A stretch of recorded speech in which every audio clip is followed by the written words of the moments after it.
Deuxième partie. Bonjour, je me présente, Pierre-Yves Goubin, j'ai 38 ans. Je suis un simple chrétien, un simple disciple de Jésus-Christ. Le message que Dieu me met, ou je dirais plutôt nous met à cœur, parce que je n'ai rien d'extraordinaire, face à certaines choses qu'on voit dans l'actualité. Je pense que n'importe quel enfant de Dieu pourra avoir à peu près la même réaction que moi. Vous avez peut-être vu dans l'actualité cet appel, ces scientifiques qui ont peur d'un scénario à la Terminator et veulent faire interdire ce qu'on appelle maintenant les armes autonomes. Mais voici le message que Dieu t'adresse en ces derniers temps. Vous feriez mieux de craindre Dieu plutôt qu'une révolte des robots, car même si un robot vous tuait, il ne peut tuer de toute façon que votre corps, jamais votre esprit, tandis que la colère de Dieu est éternelle, car Dieu nous a créés tous éternels. Ne croyez pas certaines fausses doctrines, certaines personnes qui vous disent que l'enfer ne serait pas éternel. Les impies souffriraient en enfer pendant un certain temps, mais ensuite ils seraient anéantis. Les impies, ce sont les incroyants et également les faux croyants, ceux qui ont fait, comme dit l'apôtre Jacques, une foi semblable à celle des démons, qui croient en Dieu mais ne lui obéissent pas. C'est pas seulement les athées qui iront en enfer, Dieu est juste et saint. Tous ceux qui vivent dans la pratique du péché iront en enfer, à moins bien sûr qu'ils ne se repentent. Il n'y a que une foi authentique dans le sacrifice de Jésus-Christ qui peut sauver de l'enfer. Ils iront tous, même ceux qui se cachent derrière le masque de la religion. Dieu, l'Esprit éternel, nous a créés éternels. Lui qui n'a ni commencement ni fin nous a créés. Nous avons eu un commencement, contrairement à lui, qui n'a pas eu de commencement, mais nous n'aurons pas de fin. Donc, ceux qui croient en Jésus-Christ et obéissent à sa parole vivront éternellement. Mais ceux qui ne croient pas mourront éternellement. Ils souffriront éternellement. Imaginez un peu, vous souffrez cette mort, mais vous vous relevez et vous la souffrez encore et encore et encore pour toute l'éternité. Il n'aura jamais de fin. Une souffrance sans espoir pour l'éternité. Donc, je ne pense pas qu'un scénario à la Terminator arrivera jamais. De toute façon, s'il arrivait, Jésus reviendrait avant que ça n'arrive. Donc voilà, craignez Dieu, ne craignez pas, dit la parole, ceux qui tuent le corps et qui ensuite ne peuvent rien faire d'autre. Mais craignez celui qui peut jeter corps et âme dans le feu éternel. Ceci dit, je voulais insister encore sur le fait que j'ai développé dans la première partie de ce message que Dieu est amour, qu'il est également un Père. Dieu est le bon berger, Jésus est le bon berger. Je vais vous dire, seul Dieu peut remplir ce vide en forme de Dieu que vous avez dans le cœur, que vous essayez, comme j'ai fait aussi, comme tous les disciples de Jésus-Christ dans leur ancienne vie ont essayé aussi, avant de connaître ce merveilleux et unique Sauveur, cet ami qui fait de nos vies quelque chose d'absolument splendide. Nous aussi, nous avons tout essayé pour remplir ce vide. Nous avons essayé, je ne sais pas, les drogues, l'alcool, l'amour, le sexe, la poésie, qu'importe.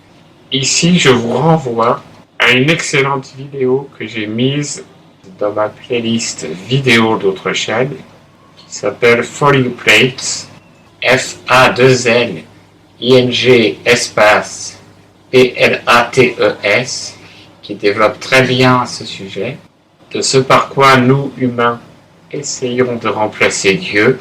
Je voulais vous dire aussi au sujet de l'amour, bien sûr, ce n'est pas interdit d'aimer, d'être amoureux, de se marier, de prendre plaisir dans les relations conjugales, d'avoir des enfants, mais ce que Dieu ne veut pas, c'est que l'on fasse de cet amour terrestre une idole et qu'on aime une créature plus que lui qui a créé cette créature. Même la religion, aucune religion ne sauve. Et ici, je vais peut-être vous étonner, mais je vous dirai, ce que j'appellerais le christianisme religion ne sauve pas non plus. C'est Jésus qui vous sauve. C'est tout à fait différent, donc Jésus n'est pas venu nous apporter une religion. La religion, c'est les efforts impuissants de l'homme pour s'approcher de Dieu, combler l'abîme qui nous sépare de lui, mais seul Dieu peut combler cet abîme. Nous ne vous présentons pas une religion, nous vous présentons une personne, un Dieu personnel, Jésus. C'est lui qui a franchi l'abîme qui nous séparait de lui, l'abîme du péché. Si vous croyez en lui, c'est lui qui établit le pont entre lui et vous. Et bien sûr, les autres religions ne sauvent pas non plus. Le bouddhisme, l'islam, le taoïsme, toutes les religions qu'on peut trouver, le mormonisme, autant de routes différentes qui mènent à l'enfer. Quant au plaisir du monde, quand vous serez sur votre lit de mort, tout ça, vous n'aurez plus tout ça. Votre sexe, vos drogues, votre alcool, vos religions, votre poésie, votre politique, votre bourse, votre économie, toutes ces choses dans lesquelles vous pensez trouver le bonheur, ou par lesquelles vous croyez pouvoir être sauvé, vous ne les aurez plus, et vous rendrez votre dernier souffle. Et ensuite, vous serez confronté au jugement de Dieu. En dernier lieu, sur cette terre, je dirais que la vie, le bonheur, le malheur sont éphémères. Votre femme, votre copine, votre copain ou votre concubin peuvent vous abandonner. Jésus, lui, vous abandonnera jamais. Donc, voilà, tous les plaisirs du monde, je vais vous dire à quoi Dieu les compare. Dans sa parole, bon, vous savez que dans les pays chauds, surtout autrefois, où il n'y avait pas l'eau courante, et aujourd'hui encore dans beaucoup de pays, pour avoir de l'eau, on la recueille dans des citernes. Évidemment, si une citerne est fendue et que l'eau s'en échappe, ça ne sert à rien. Et voici ce que dit la parole de Dieu. Cieux, soyez étonnés de ceci. Frémissez d'horreur et soyez stupéfaits, dit l'Éternel, car mon peuple a fait doublement mal.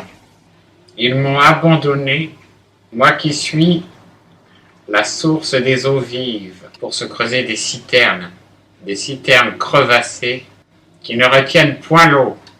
Comment terminer ce message?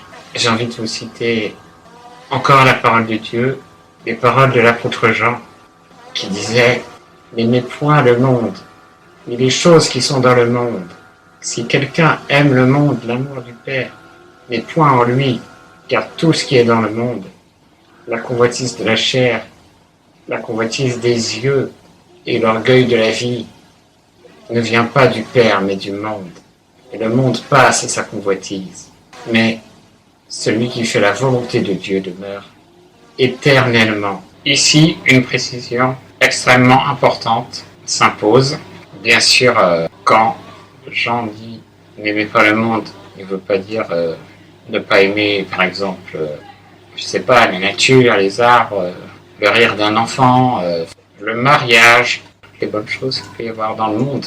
Mais ce qu'il appelle le monde, c'est un système de pensée, de valeurs, on va dire, qui met l'égoïsme au centre. Et maintenant, je vais vous lire un extrait du Nouveau Testament annoté de Louis Bonnet, qui est un commentaire pratiquement verset par verset du Nouveau Testament. Et donc, à la fin du 19e ou au début du 20e siècle, ce commentateur écrivait, pour ne pas abuser de ce précepte, ce qui arrive si fréquemment, il faut se faire une idée juste de ce que Jean appelle le monde. Il n'entend point par là l'univers créé, œuvre de Dieu, où se manifeste sa sagesse, sa puissance et sa bonté, car nous devons l'aimer, comme les hommes de Dieu qui le chantent dans leurs cantiques. Voir psaume 19, psaume 104. Il ne désigne pas non plus les hommes qui sont encore du monde, car, dans ce sens, Dieu lui-même a aimé le monde. Voir Jean 3, verset 16. Et nous devons l'aimer comme il l'aime, c'est-à-dire nous efforcer de le sauver, ce qui ne peut avoir lieu sans amour. Par ce mot, Jean entend l'esprit charnel, mauvais, corrompu, qui, depuis la chute, règne parmi les hommes du monde, avec toutes les choses indifférentes en elles-mêmes, que cet esprit rend funeste, c'est-à-dire mortel, en les pénétrant et en les assujettissant à son service. Le même objet, la même action, la même jouissance peuvent être du monde ou n'en être pas. Selon l'esprit qu'on y apporte, en un mot, tout est monde, même les choses les plus saintes en apparence. Là où n'est pas l'amour de Dieu occupant la première place, et là où est cet amour, rien n'est monde, car il exclut naturellement, nécessairement, tout ce qui, par sa nature, est incompatible avec lui. Par la convoitise de la chair, il faut entendre toute action, tout désir, toute pensée tendant à la jouissance des sens et donc de remplir l'âme vide de l'amour de Dieu. Celui qui cherche dans la satisfaction de la chair son trésor, entre parenthèses son souverain bien, y met tout son cœur, voir Matthieu 6, verset 21. Ensuite, la convoitise des yeux, qui éveille, par le moyen de la vue, la convoitise de la chair. En effet, par cela seul que le mal règne. Dans le monde, aussi bien que dans le cœur, tout ce que l'homme voit est propre à exciter la convoitise, et ainsi il y a perpétuellement action et réaction entre la double puissance du mal en nous et hors de nous. Même quand elle n'aboutit pas au péché de la chair, la convoitise des yeux est coupable au jugement de Dieu, voir Matthieu 5, verset 8. Les biens de ce monde non seulement excitent les désirs de l'homme et lui fournissent le moyen de satisfaire ses convoitises, mais quand il les possède, il en tire vanité. Il se fait un piédestal de sa fortune, de ses talents, de sa beauté. C'est là ce que l'apôtre appelle l'orgueil de la vie. L'orgueil de la vie désigne également l'orgueilleuse assurance de l'homme qui possède des biens en abondance. Luc 12, verset 19.